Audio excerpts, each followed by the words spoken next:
नमस्ते दोस्तों, मैं आपका दोस्त अमित। आप सबका मेरे YouTube चैनल में बहुत बहुत स्वागत है। आज बात करने वाले हैं फार्माकोविजिलेंस के करियर ग्रोथ के बारे में। बहुत बार आपको ऐसा लगा होगा कि अगर आपको फार्माकोविजिलेंस में करियर करना है तो एक बार जॉब लग गया तो फिर आपकी लाइफ मतलब एकदम स्टेबल है, लेकिन ऐसा बिल्कुल भी नहीं है। फार्माकोविजिलेंस में जॉब लगने के बाद भी कई सारे स्ट्रगल आपको करने पड़ते हैं। एक एग्जांपल मैं देता हूँ। जब भी कोई फार्माकोविजिलेंस में करियर करता है तो सबसे पहले जो डिपार्टमेंट होता है वो होता है case processing, individual case safety report, जहाँ पे पेशेंट्स का जो डेटा होता है उसको आपको सॉफ्टवेयर में पूरी तरीके से वहां पे फीड करना होता है और उसके रिलेटेड इंफॉर्मेशन कलेक्ट करनी होती है। केस प्रोसेसिंग में आपको ये सारे काम करने पड़ते हैं डेली बेसिस पे, जैसे case intake, then seriousness assessment, then case processing and review, then medical coding जो WHO DD and MedDRA coding हो गया, देन नैरेटिव को ड्राफ्ट करना पड़ता है, draft narrative, then causality assessment, then case submission, then line listing, in line quality check and last one SMQ मतलब standard medical query management. ये सारा daily basis पे आपको काम करना पड़ता है, लेकिन एक समय के बाद जब आप 5 साल तक अगर आप केस प्रोसेसिंग में ही काम करते हैं तो आगे आपकी ग्रोथ स्टक हो सकती है। बहुत सारे वर्किंग प्रोफेशनल का ये सबसे बड़ा आज के लिए एक चैलेंज बन चुका है। इसके लिए आज मैं आपको ये बताने चाह रहा हूं कि फार्माकोविजिलेंस में अगर आपको करियर करना है तो आपका गोल ये नहीं होना चाहिए कि सिर्फ आपको जॉब लगना है फार्माकोविजिलेंस में। तो अगर आपको ग्रोथ करनी है फार्माकोविजिलेंस में तो ये वीडियो आपके लिए काफी जरूरी है। ये वीडियो फ्रेशर के लिए भी है और ऐसे स्टूडेंट्स के लिए भी है जो ऑलरेडी फार्माकोविजिलेंस में करियर स्टार्ट कर चुके हैं, जो अपने करियर को आगे बढ़ाना चाहते हैं। लगभग 7-8 साल पहले ICSR में कई सारी ओपनिंग थी और यहाँ पे सैचुरेशन नहीं था, लेकिन आज के समय में यहाँ पे सैचुरेशन हो रहा है। इसके लिए जो आगे वाले कई सारे डिपार्टमेंट्स हैं, यहाँ पे आपको करियर करने के लिए भी आगे आपको अपस्किलिंग करना बहुत जरूरी है। तो यहाँ पे मैं आपको 3 चीजों के बारे में बताने जा रहा हूँ। सबसे पहले मैं ये बताऊंगा कि कौन से स्किल्स, कौन से नॉलेज आपको जरूरी है अगर आपको फार्माकोविजिलेंस में ग्रो करना है, अप स्किलिंग करना है। ओके, दूसरा ये है कि आप इंडिविजुअल कौन कौन से डिपार्टमेंट में स्विच कर सकते हैं फार्माकोविजिलेंस में ही, और दूसरा एंड नेक्स्ट है कि आप फार्माकोविजिलेंस में छोड़ के और कौन कौन से डिपार्टमेंट है जहाँ पे आप अपना करियर बना सकते हैं। तो सबसे पहले बात करने वाले हैं स्किल्स के बारे में। स्किल्स, नॉलेज कौन सी जरूरी है। अब ICSR या केस प्रोसेसिंग या इवन फार्माकोविजिलेंस में आप ऐसा बिल्कुल मत सोचिए कि काफी सारा मतलब एक आरामदायक जॉब है, यहाँ पे आपने एक बार काम शुरू किया वही काम करना, ऐसा नहीं होता है। बहुत बार आपको कई सारे केसेस आते हैं, पेंडिंग होती है केसेस, आपको ओवर टाइम भी करना होता है, टाइम मैनेजमेंट करना होता है। जब तक आपको केस से कोई असाइन किया गया वो इतनी जल्दी आपको सबमिट भी करना होता है, तब तक आपको दूसरा केस भी आ जाता है। सो कंटिन्यूअसली ये चीजें चलती रहती है और एक अच्छे ऑर्गेनाइजेशन में कंटिन्यूअस फ्लो होता है प्रोजेक्ट का, और एक फ्रेशर के लिए कई चैलेंजिंग सिचुएशन होती है। इसके लिए आप अगर एक अच्छा वर्क मेंटेन करना चाहते हैं तो आप में टाइम मैनेजमेंट एंड हर एक चीज के बारे में सीखना जरूरी है। सीखना मतलब इन बिल्ड नॉलेज भी होना चाहिए, जैसे कि फार्माकोलॉजी, मैकेनिज्म ऑफ एक्शन क्या होती है, फार्माकोलॉजी रिलेटेड सारे concept, end of course pharmacovigilance के रिलेटेड नॉलेज होना जरूरी है। जैसे फार्माकोविजिलेंस होता क्या है, फार्माकोविजिलेंस के रिलेटेड कई सारे टर्मिनोलॉजीज, जैसे ऑफ लेवल यूज, जैसे कॉजुअलिटी असेसमेंट, जैसे adverse event, adverse reaction, MedDRA coding, narrative writings, then signal detection, aggregate reporting, PSUR क्या होता है, ये सारी चीजें आपको मालूम होनी बहुत जरूरी है। तो आपको जो नॉलेज लेनी है वो आप एक तो ऑनलाइन भी ले सकते हैं, या फिर आपके कई सारे प्रोफेशनल जो आपसे कनेक्शन में है, आपकी कंपनी के लोग हो या फिर दूसरे कंपनी के जो नेक्स्ट डिपार्टमेंट में काम करें, इनसे नॉलेज ले और खुद को अपग्रेड करें।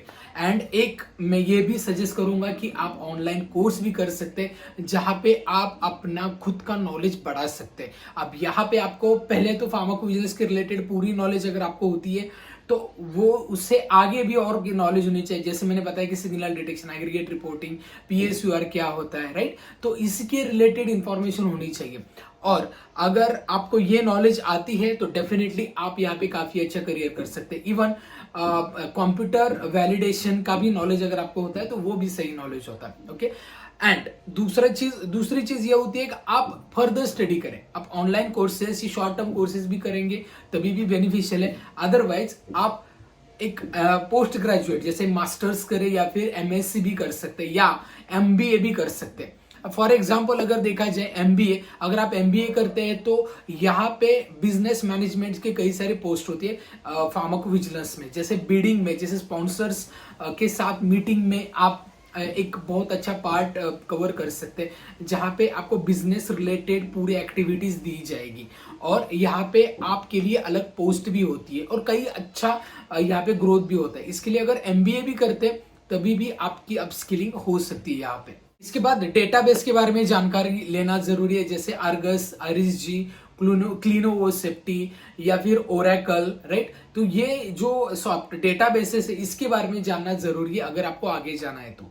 इसके बाद हम बात करेंगे कई सारे अलग अलग जो डिपार्टमेंट है फार्माकोविजिलेंस के वो कौन से हैं। केस प्रोसेसिंग के बाद जो डिपार्टमेंट आता है PSUR, periodic safety update report, signal detection and risk management, okay, then aggregate reporting, then pharmacovigilance quality assurance, then medical writing, then medical coding. ये मेडिकल कोडिंग WHO, DD या MedDRA coding का medical coding है।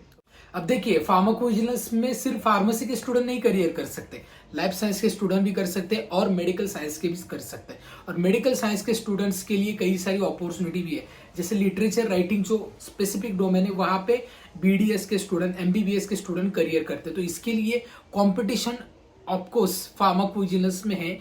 Even आप pharmacy का education किया है लेकिन जो मेडिकल साइंस के स्टूडेंट है उनका एनाटॉमी फिजियोलॉजी काफी स्ट्रांग होता है तो उनको एक अच्छी प्रोफाइल ऑटोमेटिकली मिलती है, लेकिन आपके लिए वो एक्वायर करनी पड़ती है, आपको वो नॉलेज लेनी पड़ती है। अब ये जो मैंने डिपार्टमेंट्स बताया ना वहां पे आपको करियर करना अच्छा होता है, क्योंकि एक एग्जांपल देता हूँ, सिग्नल डिटेक्शन, PSUR, यहाँ पे मतलब इतना सैचुरेशन नहीं है और सैलरी भी काफी अच्छी होती है।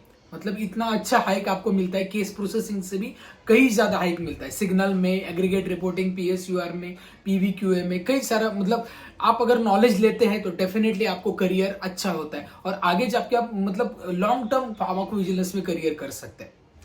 अब फार्माकोविजिलेंस के रिलेटेड मैंने बताया, लेकिन इसी के रिलेटेड एग्जैक्टली वो एक अलग, जैसे कि हम फार्माकोविजिलेंस में मेडिसिन, ड्रग्स के रिलेटेड इंफॉर्मेशन लेते हैं, उसके एडवर्स इवेंट चेक करते हैं, राइट।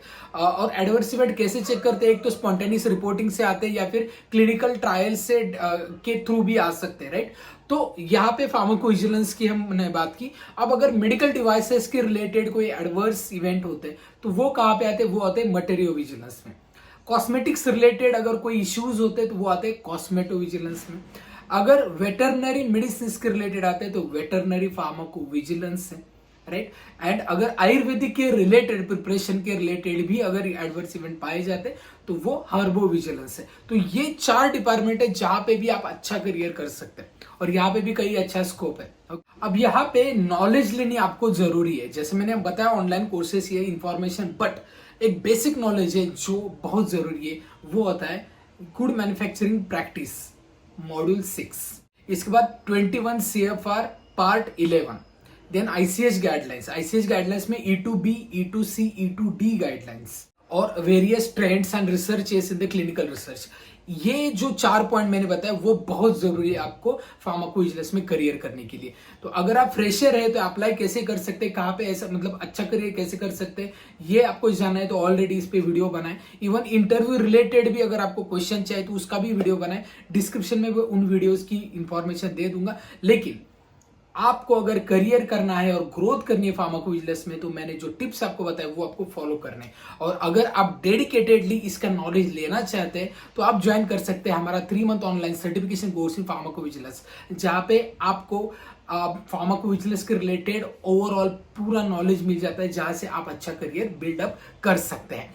तो ये वीडियो इसी के लिए था कि बहुत सारे स्टूडेंट ग्रो नहीं कर पा रहे थे, कई अच्छी सैलरी नहीं मिल रही थी ऑर्गेनाइजेशन में। हाँ, ऑर्गेनाइजेशन में स्विच करने के बाद आपको मिलती है, आगे स्विच आप कर सकते हैं दूसरे डिपार्टमेंट में, लेकिन हमेशा ध्यान में रखिए फार्माकोविजिलेंस में अगर आपको स्विच करना है या सैलरी हाइक बढ़ानी है तो वो स्किल्स एंड एक्सपीरियंस ये दोनों बहुत जरूरी है। सिर्फ एक्सपीरियंस के बेसिस पे आपको हाइक नहीं मिलेगी, आपको स्किल्स भी आप में होनी उतनी ही जरूरी है।